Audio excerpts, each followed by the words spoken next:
December 7th. We begin our reading today in the Old Testament, of course, as we normally do, and our reading today will be in the book of Hosea, chapter 6, verse 1. We'll go through chapter 9, verse 17, and we'll read that God is like the rain. When we come back to God, He brings the dawning of a new day with the refreshing showers. The God who chastens us also heals and revives us. Why do we delay? Because of what we are like. The people were like a morning cloud in the dew. Israel's loyalty did not last but vanished like a cloud and evaporated like the dew. They brought sacrifices and engaged in religious services, but those activities made no difference in the way they lived. Their sacrifices were substitutes for obedience. We'll read that sin is like an oven. The desire for sin can smolder like a fire in an oven and then blaze forth when the opportunity comes. If you have burning desires, be sure that they are under God's control, or they may destroy you. We'll read that people were like a cake not turned. If the fire is not watched, it can burn the cake, and then the cake must be thrown away. Well, the people were half-baked. There was no depth to their religious experience. The nation was aging and did not realize it, and national death would come much sooner than the people realized. We'll read that the people were like a silly dove. In their foreign policy, the officials flitted between Egypt and Assyria, playing one against the other. Eventually, the nation was trapped. Instead of trusting the Lord and obeying His word, they depended on politics and failed. They were like a deceitful bow. God could not depend on His people. They sinned against Him, lied to Him, and did not profit from His discipline. He tried to straighten them out, but they preferred to be substandard. In the battle against evil, are you a weapon that God can depend on? And with that, let's begin our reading today in the Old Testament. December 7th. Hosea chapter 6, verse 1 through chapter 9, verse 17. Come, let us, Israel and Judah, return to the Lord. He has torn us in pieces. Now He will heal us. He has injured us. Now He will bandage our wounds. In just a short time, He will restore us so we can live in His presence. Oh, that we might know the Lord. Let us press on to know Him. Then He will respond to us as surely as the arrival of dawn or the coming of rains in early spring. O Israel and Judah, what should I do with you? Asks the Lord. For your love vanishes like the morning mist and disappears like dew in the sunlight. I sent my prophets to cut you to pieces. I have slaughtered you with my words, threatening you with death. My judgment will strike you as surely as day follows night. I want you to be merciful. I don't want your sacrifices. I want you to know God. That's more important than burnt offerings. But, like Adam, you broke my covenant and rebelled against me. Gilead is a city of sinners, tracked with footprints of blood. Its citizens are bands of robbers, lying in ambush for their victims. Gangs of priests murder travelers along the road to Shechem and practice every kind of sin. Yes, I have seen a horrible thing in Israel. My people have defiled themselves by chasing after other gods. O Judah, a harvest of punishment is also waiting for you, though I wanted so much to restore the fortunes of my people. I wanted to heal Israel, but its sins were far too great. Samaria is filled with liars, thieves, and bandits. Its people don't realize I am watching them. Their sinful deeds are all around them. I see them all. The people make the king glad with their wickedness. The princes laugh about the people's many lies. They are all adulterers, always aflame with lust. They are like an oven that is kept hot, even while the baker is still kneading the dough. On royal holidays, the princes get drunk. The king makes a fool of himself and drinks with those who are making fun of him. Their hearts blaze like a furnace with intrigue. Their plot smolders through the night, and in the morning it flames forth like a raging fire. They kill their kings one after another, and no one cries out to me for help. My people of Israel mingle with godless foreigners, picking up their evil ways. Now they have become as worthless as a half-baked cake. Worshipping foreign gods has sapped their strength, but they don't even know it. Israel is like an old man with graying hair, unaware of how weak and old he has become. His arrogance testifies against him.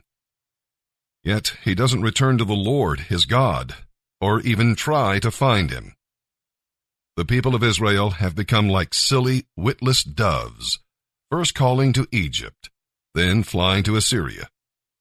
But as they fly about, I will throw my net over them and bring them down like a bird from the sky. I will punish them for all their evil ways. How terrible it will be for my people who have deserted me. Let them die, for they have rebelled against me. I wanted to redeem them, but they have only spoken lies about me. They do not cry out to me with sincere hearts. Instead, they sit on their couches and wail. They cut themselves, begging foreign gods for crops and prosperity. I trained them and made them strong, yet now they plot evil against me. They look everywhere except to heaven, to the Most High. They're like a crooked bow that always misses its target. Their leaders will be killed by their enemies because of their insolence toward me. Then the people of Egypt will laugh at them. Sound the alarm! The enemy descends like an eagle on the people of the Lord, for they have broken my covenant and revolted against my law. Now Israel pleads with me, help us, for you are our God. But it is too late. The people of Israel have rejected what is good, and now their enemies will chase after them. The people have appointed kings and princes, but not with my consent. By making idols for themselves from their silver and gold, they have brought about their own destruction. O Samaria, I reject this calf, this idol you have made. My fury burns against you. How long will you be incapable of innocence? This calf you worship was crafted by your own hands. It is not God. Therefore, it must be smashed to bits. They have planted the wind and will harvest the whirlwind. The stalks of wheat wither, producing no grain. And if there is any grain, foreigners will eat it. The people of Israel have been swallowed up. They lie among the nations like an old pot that no one wants. Like a wild donkey looking for a mate, they have gone up to Assyria. The people of Israel have sold themselves to many lovers. But though they have sold themselves to many lands, I will now gather them together. Then they will writhe under the burden of the great king. Israel has built many altars to take away sin. But these very altars became places for sinning. Even though I gave them all my laws, they act as if those laws don't apply to them. The people of Israel love their rituals of sacrifice, but to me, their sacrifices are all meaningless. I will call my people to account for their sins, and I will punish them. They will go back down to Egypt. Israel has built great palaces, and Judah has fortified its cities, but they have both forgotten their Maker. Therefore, I will send down fire on their palaces and burn their fortresses. O people of Israel, do not rejoice as others do, for you have been unfaithful to your God, hiring yourselves out like prostitutes, offering sacrifices to other gods on every threshing floor. So now your harvests will be too small to feed you. The grapes you gather will not quench your thirst. You may no longer stay here in this land of the Lord. You will be carried off to Egypt and Assyria, where you will live on food that is ceremonially unclean. There, far from home, you will not be allowed to pour out wine as a sacrifice to the Lord. None of the sacrifices you offer there will please him. Such sacrifices will be unclean, just as food touched by a person in mourning is unclean.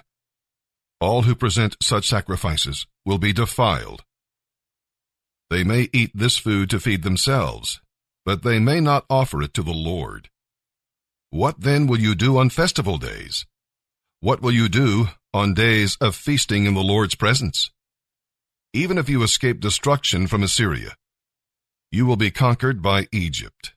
Memphis will bury you. Briars will take over your treasures of silver.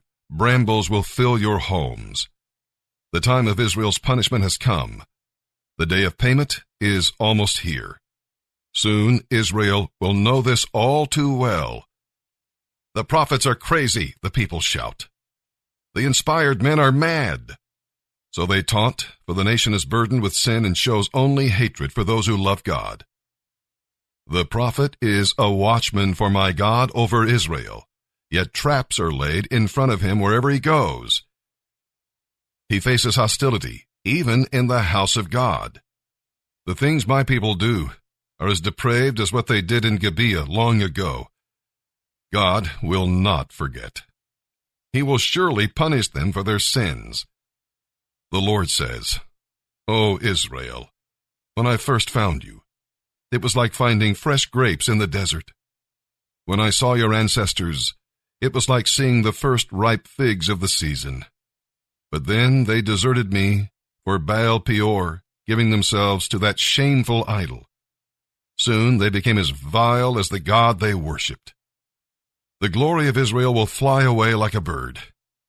For your children will die at birth, or perish in the womb, or never even be conceived. Even if your children do survive to grow up, I will take them from you. It will be a terrible day when I turn away and leave you alone. I have watched Israel become as beautiful and pleasant as Tyre, but now Israel will bring out her children to be slaughtered. O Lord, what should I request for your people? I will ask for wombs that don't give birth and breasts that give no milk. The Lord says, all their wickedness began at Gilgal. There I began to hate them. I will drive them from my land because of their evil actions. I will love them no more because all their leaders are rebels. The people of Israel are stricken. Their roots are dried up. They will bear no more fruit. And if they give birth, I will slaughter their beloved children.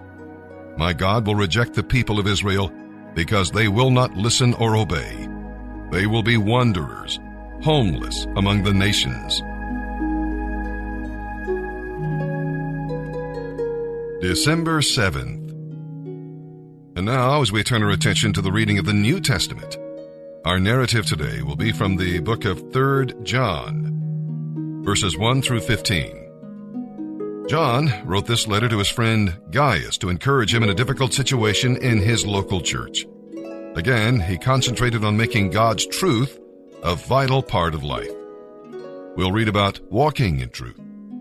People could see the truth in Gaius because he loved it and walked in obedience to it. And that brought great joy to John. Every Christian parent can echo this verse and even make it a prayer. We'll read about working for truth. When you assist and encourage God's servants, you become a fellow worker with them in spreading the truth. Christian hospitality was important in those days and ought to be revived today. We'll read about welcoming the truth. Can you imagine Diotrephes rejecting a message from the Apostle John? He was so separated that he did not even receive John's friends. When we welcome God's people, we welcome God's truth. And we'll read about witnessing for the truth. Not all church members are like Diotrephes. There are people like Demetrius who love the truth and live it. They're the ones who make the local church healthy.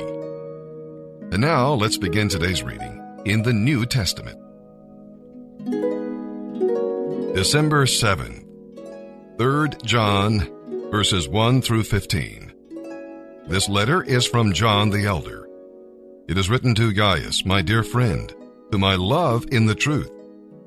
Dear friend, I am praying that all is well with you, and that your body is as healthy as I know your soul is. Some of the brothers recently returned and made me very happy by telling me about your faithfulness and that you are living in the truth. I could have no greater joy than to hear that my children live in the truth. Dear friend, you are doing a good work for God when you take care of the traveling teachers who are passing through, even though they are strangers to you. They have told the church here of your friendship and your loving deeds. You do well to send them on their way in a manner that pleases God, for they are traveling for the Lord and accept nothing from those who are not Christians. So we ourselves should support them, so that we may become partners with them for the truth.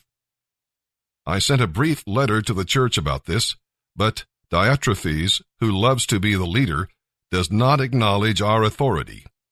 When I come, I will report some of the things he is doing and the wicked things he is saying about us. He not only refuses to welcome the traveling teachers, he also tells others not to help them. And when they do help, he puts them out of the church. Dear friend, don't let this bad example influence you. Follow only what is good. Remember that those who do good prove that they are God's children, and those who do evil prove that they do not know God. But everyone speaks highly of Demetrius, even truth itself. We ourselves can say the same for him, and you know we speak the truth. I have much to tell you, but I don't want to do it in a letter, for I hope to see you soon, and then we will talk face to face. May God's peace be with you. Your friends here send you their greetings. Please give my personal greetings to each of our friends there. Psalm 126, verses 1 through 6. This song probably celebrates Jerusalem's deliverance from the Assyrian army in the days of Hezekiah. It all happened so quickly that the people thought they were dreaming, and even the other nations had to admit the greatness of God. In his chapter-by-chapter Bible commentary, Warren Wiersbe writes, "But deliverance is just the beginning. God always wants to do something more. He wants to make us rivers of blessing, like the dry wadis in the desert that become rushing torrents in the rainy season. If God sends you showers of blessing, share the blessing with others. He also wants you to get to work in the harvest. Whether it's plowing the field, sowing the seed, or reaping the sheaves, God has a place for you. If you water the seed with your tears, you will one day rejoice as you bring in the sheaves. This is the formula for a harvest: going, weeping, sowing, and reaping." Psalm 126, verses 1 through 6. A song for the ascent to Jerusalem. When the Lord restored his exiles to Jerusalem, it was like a dream. We were filled with laughter, and we sang for joy. And the other nations said, "What amazing things the Lord has done for them." Yes, the Lord has done amazing things for us. What joy! Restore our fortunes, Lord, as streams renew the desert. Those who plant in tears will harvest with shouts of joy. They weep as they go to plant their seed, but they sing as they return with the harvest. Proverbs 29, verses 12 through 14. If a ruler honors liars, all his advisers will be wicked. The poor and the oppressor have this in common: the Lord gives light to the eyes of both. A king who is fair to the poor will have a long reign.